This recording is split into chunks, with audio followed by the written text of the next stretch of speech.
Well, I play Ensign in the actual film. Gerard plays Big Nick.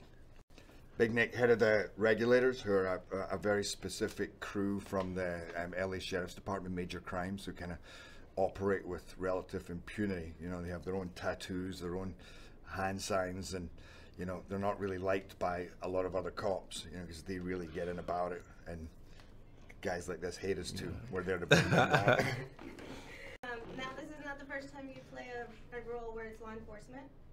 Is there something you learned a little more in reference with this? Oh, I went on this side? so much deeper in this role than in maybe any other role. I spent a lot of time with Sheriff's Department, undercover cops, you know, with the LAPD, in meetings, going out with them, you know, sitting, especially the undercover cops, because they are the closest to these guys who are like an elite force. They're almost like SWAT meets special investigations meets surveillance.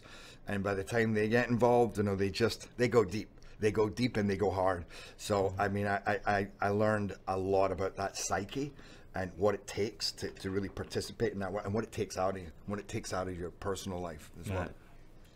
What about you for this role? Is there something you had to go on another step in learning? Well, the family portion of, like, my characters in action has 5 kids.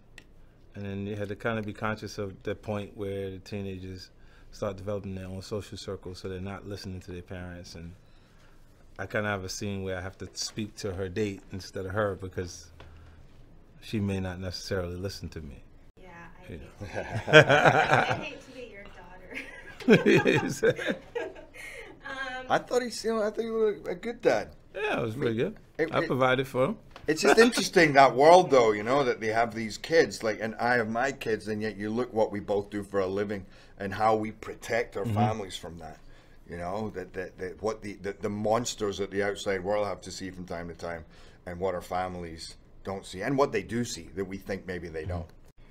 In a situation of being stuck in traffic, a shooting initiates, what do you recommend? Staying in the vehicle or sneaking out somehow? Well, I mean, if you see before the shooting takes place, get the fuck out the car, run, get out of there. Like, I would leave immediately. If there's a way for you to, you know, you still just got to be looking around. That type of scenario that we was in was almost nightmarish, right, for a regular pedestrian to be in that type. Yeah.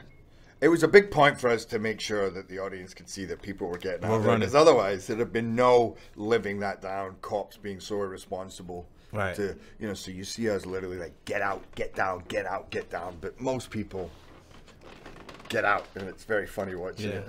At that point, if they fired at the police like that, the law enforcement probably wouldn't push them there. Not with all of those people. Yeah. Under those circumstances. All right. Well, thank you. Good to know, especially here in LA. Yeah.